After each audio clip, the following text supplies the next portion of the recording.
너무너무 화나고 너무너무 안타까운 사건입니다. 우리 가족 여러분들 좀 이번 사건 집중 좀 해주세요. 정리해보죠. 네, 지난 17일 인천의 한 빌라에서 60대 남성이 5살 난 딸과 함께 숨진 채로 발견이 됐습니다. 이 남성은 가정폭력을 이유로 해서 이 아내와 별거 중인 상태였습니다. 국과수 부검 결과 이 5살 난 딸은 코와 입이 폐쇄돼서 질식사했다는 소견이 나왔습니다. 이와 함께 이 현장에서는 60대 남성이 극단 선택을 할 때 사용한 걸로 추정되는 물품까지 나왔습니다. 이런 상황을 종합해 볼 때 60대 아빠가 딸을 살해한 뒤에 극단적 선택을 한 걸로 보이는 상황입니다.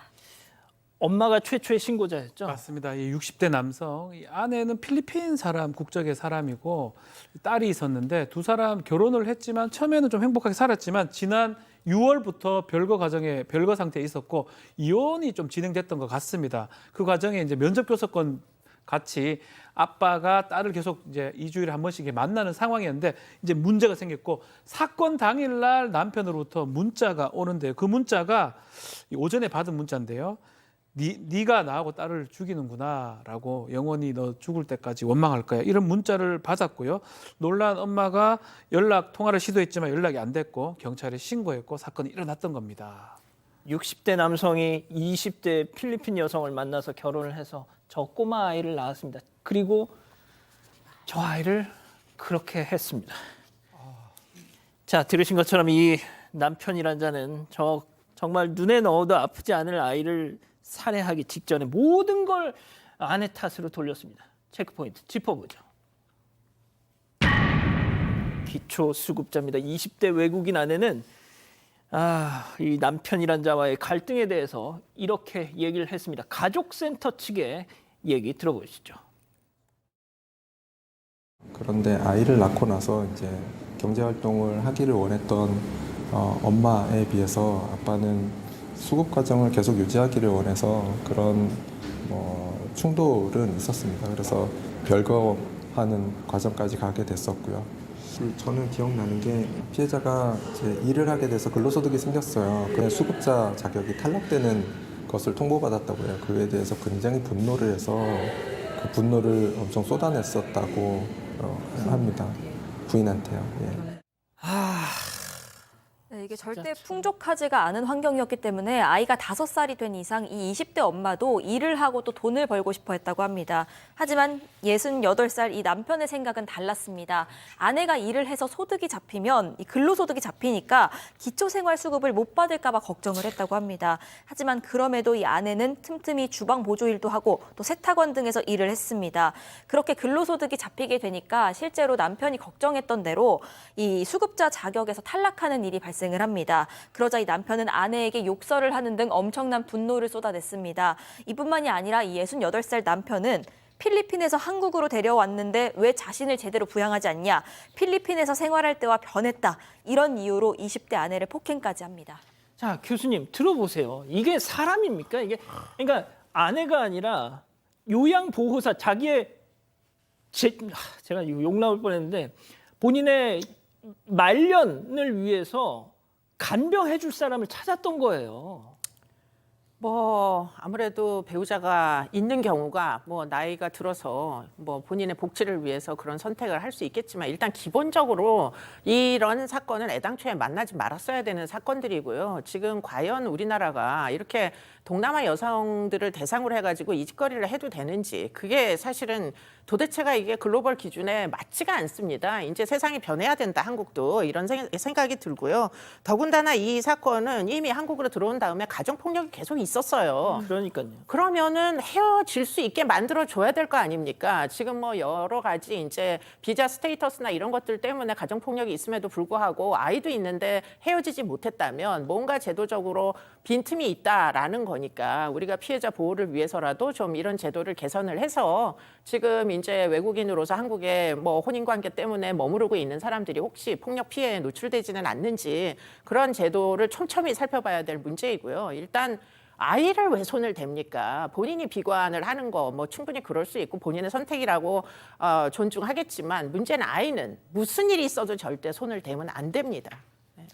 자, 자기 아내는 폭행을 했다 치더라도 5살짜리 그 생때 같은 자기 자식은 잘해줬겠죠? 아니요, 전혀 잘해주지 않았는 모습이 보입니다. 이 또한 화가 날 수밖에 없는 대목인데요.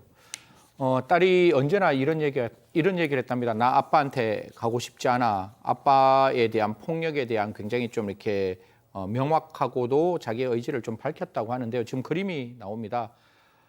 저는 저 그림 보고 굉장히 좀 이렇게 굉장히 눈물이 울컥 쏟아졌는데 저게 어떤 그림인가 하면 결국 아빠가 기본적으로 이렇게 폭행을 하고 엄마가 저렇게 눈물을 흘리는 과정에 자기가 밑에서 있는 모습이라면 6세가 느꼈을 그 가정폭력의 두려움이라는 것은 굉장히 심각했었다라고 볼 수 있는 그림이라고 봅니다. 아까 이수정 교수님 말씀 주셨다시피 왜 우리가 저 아이를 좀 지키지 못했는지 아까 박지원 변호사님이 중간에 면접 교섭권 때문에 아이가 잠시 아버지 그러니까 68세인 이 자에게 가는 순간에 아이를 살해했다라고 보이는데요. 저는 굉장히 좀 국가가 조금 더 적극적으로 보살폈어야 된다라는 말씀드리겠습니다. 예. 뭐 이혼을 한 건 아니었기 때문에 자, 박 변호사님. 네. 그러니까 폭행도 하고 저런 자를 그 좀 차단할 수는 이게 없었을까? 문제거든요. 이혼 소송을 제기하기 전입니다. 또 좀 말씀하신 것처럼 이혼 소송을 제기했다고 하더라도 친부한테는 양육하지 않은 친부한테는 또 면접 교섭권이 있기 때문에 이런 일이 발생할 수 있는 여지 있는데 문제는 폭행들이 가정 폭력 폭행이 많이 반복됐다라는 겁니다. 특히 20대 아마 동남아 외국인 한국인이 됐겠죠. 여성은 뭐 한국 문화라든지 이것에 좀 약했다면 법적인 좀 어떤 지원이 좀 필요했을 것 같은데 아마 이 경찰이나 이쪽에서는 문의를 했대요. 딸을 안 보내면 안 되느냐? 나랑 좀 같이 있으면 안 되겠냐? 이랬다면 뭐 친권 제한이라든지 친권 상실이라든지 이런 좀 검토가 좀 돼야 되는데 이혼도 아니고 또 부녀를 어떻게 막냐 친권자인데 라고 하면서 법적 근거가 없다라는 얘기를 계속 했던 것 같습니다.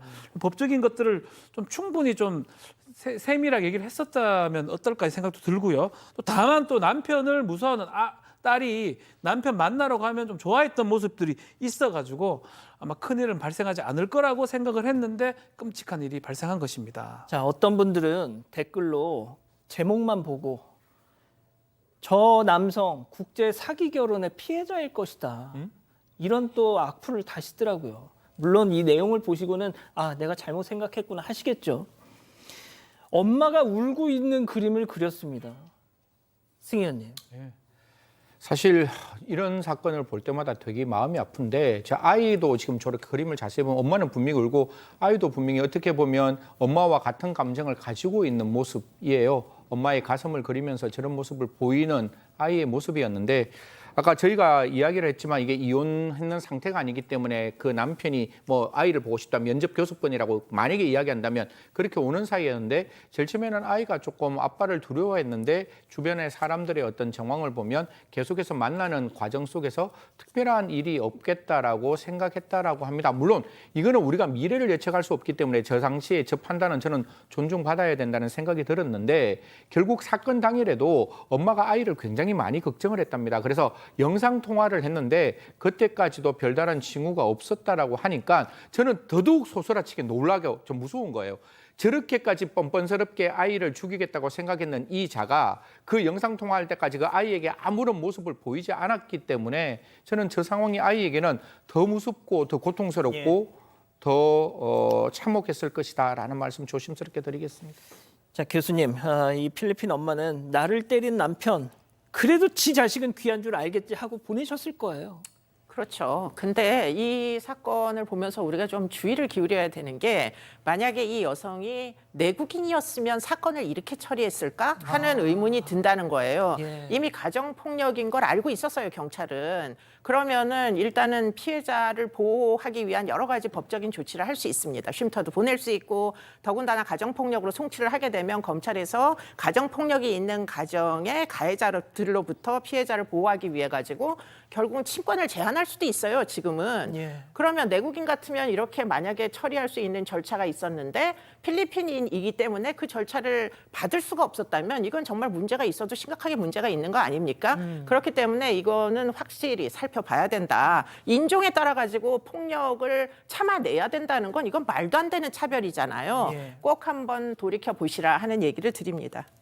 이 사건의 진실을 추적하고 싶으십니까? 그렇다면 사반 채널을 구독해주세요. 지금까지 이자연 기자였습니다.